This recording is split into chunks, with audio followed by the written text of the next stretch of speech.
children, this is my YouTube channel and I am here to provide some study videos. So let's start. Hello, आज का हमारा video previous video का ही second part है. Basically in last session we discussed about electric field questions. Today we discuss higher level of questions on electric field. So our first question of electric field, when electric charge is distributed along a semicircular ring and we need to calculate electric field on the center of the circle or semicircle. If we want to talk about electric field, then we know that the formula of electric field is K, Q, R square and R cap. ये मैंने previous video के अंदर भी बताया था कि electric field basically तीन चीज़ों पर डिपेंड करता है और हमेशा हमें इन्हीं चीज़ों पर फोकस रखना है: charge, distance and direction. When charge is distributed, obviously Q is variable, so we need to talk about only distance and direction. अब हम बात करते हैं, अगर हम इस सेमी सर्कल को छोटे छोटे पोर्शंस में कन्वर्ट करें, देन डिस्टेंस हर पॉइंट से कांस्टेंट है, so distance is constant. Second, R cap, ये हमारे पास है डायरेक्शन. तो हम बात करते हैं डायरेक्शन की. अगर हम ये पोर्शन लेते हैं तो इलेक्ट्रिक फील्ड की डायरेक्शन हमें प्रोवाइड होगी ये वाली, एंड से to this point the direction of electric field is this, and to this point the direction of electric field is this, and we know that electric field is a vector quantity, so direction तो matter करेगी. इन सब directions का हम direct calculations तो कर नहीं सकते, तो इंटीग्रेशन हमारे पास एक ऑप्शन है. वैसे भी चार्ज डिस्ट्रीब्यूशन का हम इंटीग्रेशन के थ्रू ही करते हैं, बट अब हमारे पास दो चीजें वेरिएबल है, Q and R. And integration 12th standard के अकॉर्डिंग हमें पता है इंटीग्रेशन केवल एक ही वेरिएबल के बेसिस पर किया जा सकता है. तो सबसे पहले इन क्वेश्चंस को करने के लिए हमें एक ही वेरिएबल में सभी को कन्वर्ट करना होगा. By chance if R is also variable, then we should try to convert R also. So यहां हमें फोकस केवल R कैप पर करना है. तो डायरेक्शन के लिए हम सेमी सर्कल कंस्ट्रक्ट करते हैं.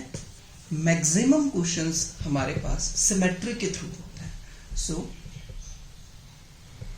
We draw a symmetric line. अब यहां से एक एंगल पर हम इनफाइनाइटेसिमल पोर्शन लेंगे यहां से.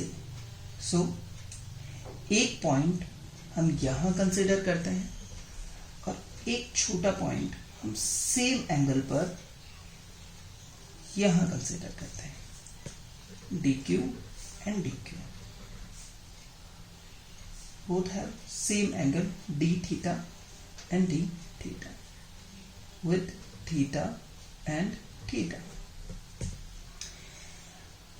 इस DQ की वजह से जो इलेक्ट्रिक फील्ड की डायरेक्शन होगी, ऑब्वियसली वो ये होगी, चार्जेस से दूर जाता हुआ, एंड इस DQ की वजह से इलेक्ट्रिक फील्ड की डायरेक्शन ये होगी. And this is theta, so to opposite angle this is also theta, and if this is theta, then according to angle this is also theta. So electric field अब हमारे पास दो direction में है. तो now the electric field not in a single direction, so we must first convert it or arranging in a single direction. Now the factor of this DE sin theta, and in this direction DE cos theta. Similarly to this DE sin theta or DE cos theta. So इस diagram के through हम समझ सकते हैं जितने भी dq के factor आएंगे हॉरिजॉन्टल डायरेक्शन में वो एक दूसरे को कैंसिल करते रहेंगे, क्योंकि हमारे पास ये सिमेट्री है।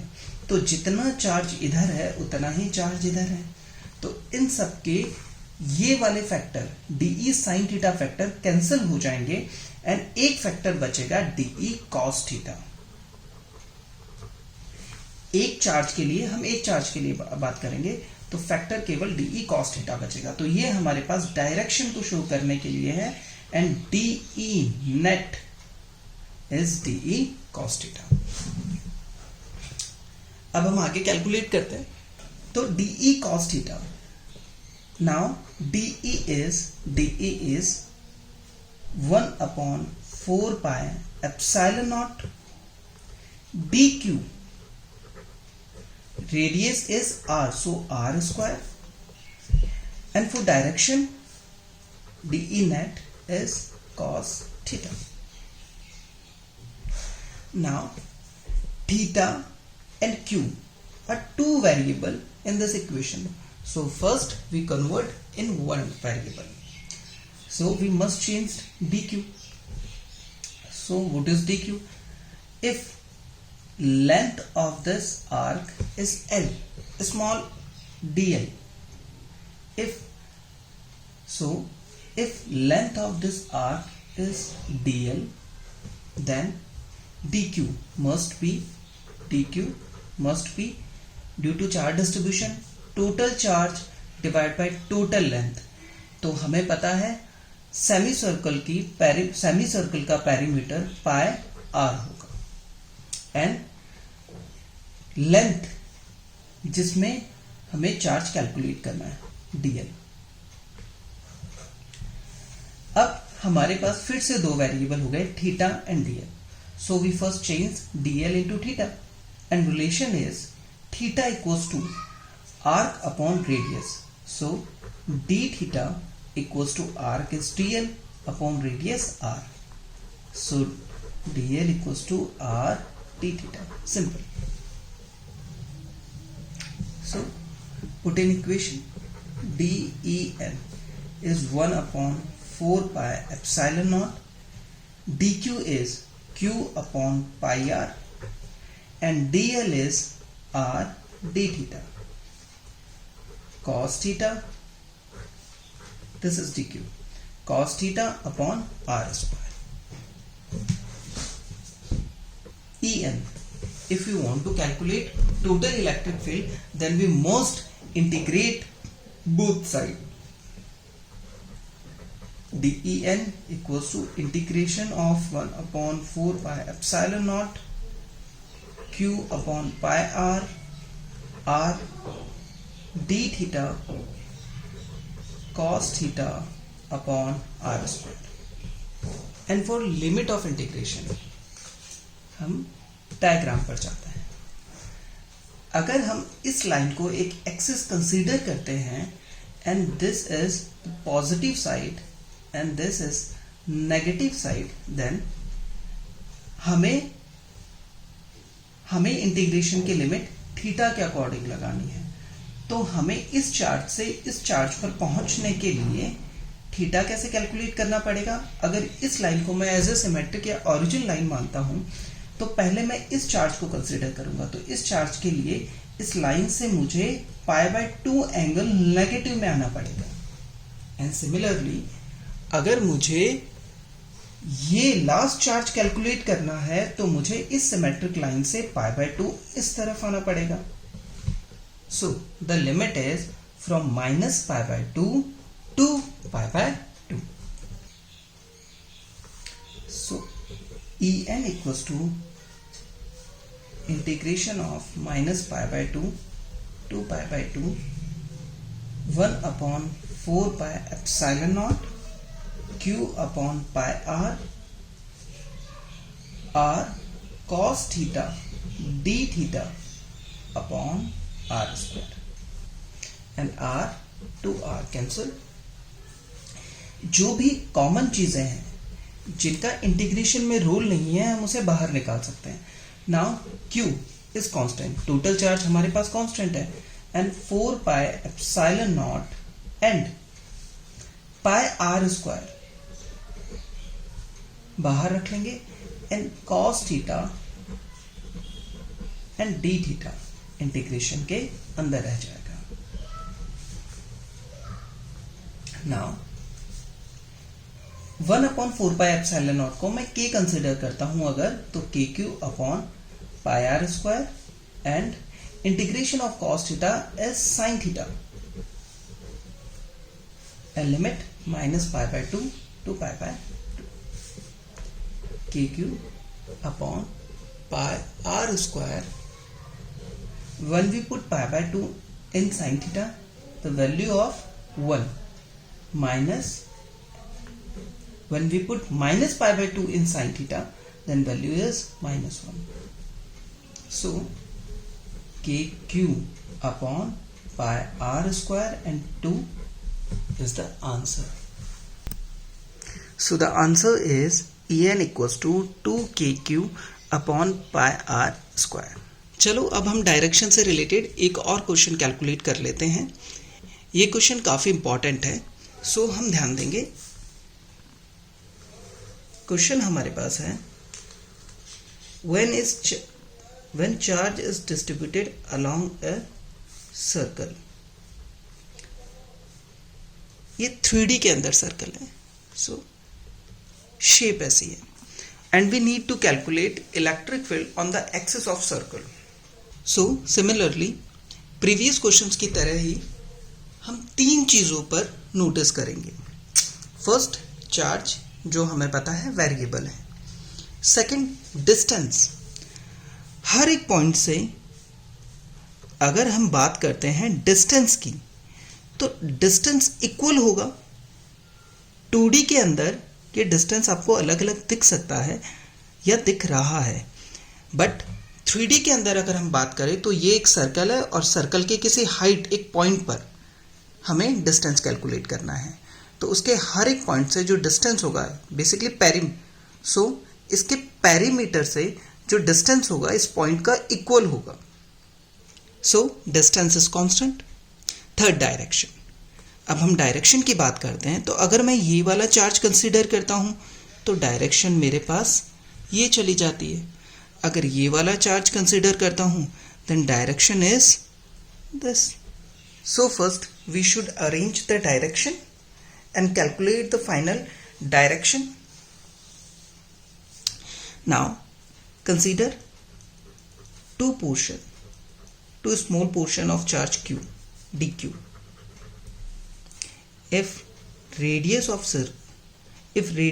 this circle is capital R and distance center to this point is x and distance this point, so the distance between dq and this point to Pythagoras theorem is r square plus x square.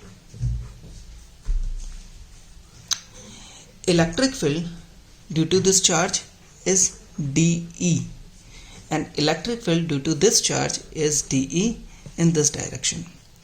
If we consider this angle is theta, so this will also theta, and same, this is theta, so this is also theta.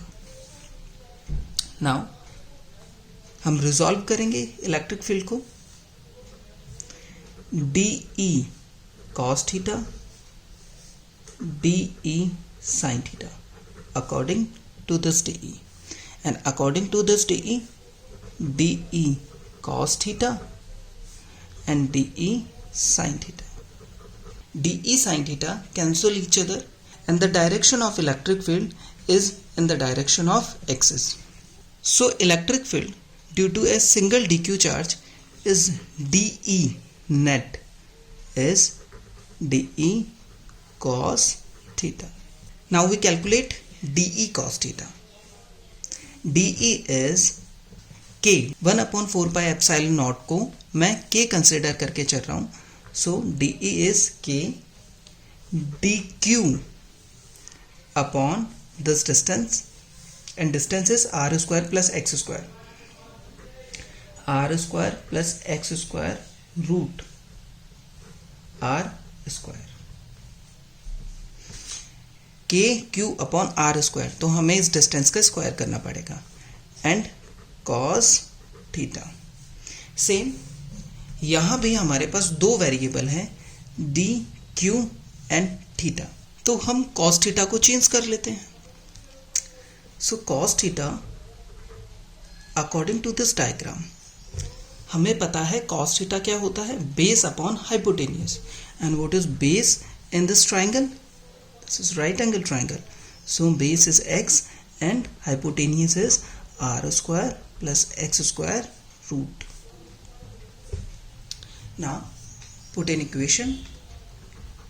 DEN is k dq upon r square plus x square root n square, and cos theta की जगह x upon root R square plus X square. So cos theta की जगह X upon root R square plus X square. चलो इसे change कर देते हैं. के एक्स आगे, मैं इन दोनों को मिलाकर लिख सकता हूँ R square plus X square की पावर 2 + 1 3 एंड रूट हटाकर 1/2. सो पावर हमारे पास हो जाएगी 3/2 एंड डी क्यू की जगह डी क्यू. चलो अब हम देखते हैं इस क्वेश्चन में कितने वेरिएबल है हमारे पास, सॉरी इस इक्वेशन में कितने वेरिएबल है हमारे पास. x इन दोनों के बीच के डिस्टेंस, आई थिंक ये कांस्टेंट है क्योंकि इसके सेंटर, ना इसका सेंटर चेंज हो रहा है ना ही ये पॉइंट चेंज हो रहा है. So x is constant. Second, distance between D Q and point, और ये भी हमारे पास कांस्टेंट होगी R square plus X square का root. So both are constant. हमारे पास वेरिएबल केवल रह गया डी क्यू. तो हमें डी क्यू को चेंज करने की रिक्वायरमेंट नहीं है क्योंकि हमारे पास एक सिंगल वेरिएबल है. तो जब हमें टोटल इलेक्ट्रिक फील्ड निकालना है तो मैं इंटीग्रेट कर दूंगा इधर, और चार्ज हमारे पास हो जाएगा D0 to Q. तो En हमारे पास रह जाएगा k x upon R square plus X square power 3/2 और इंटीग्रेशन के अंदर dq 0 to total charge q. And dq का टोटल इंटीग्रेशन हमारे पास q ही आ जाएगा. सो En की फाइनल वैल्यू आ जाएगी kq x upon R square plus X square power 3/2. This is the final answer of electric field in the direction of axis.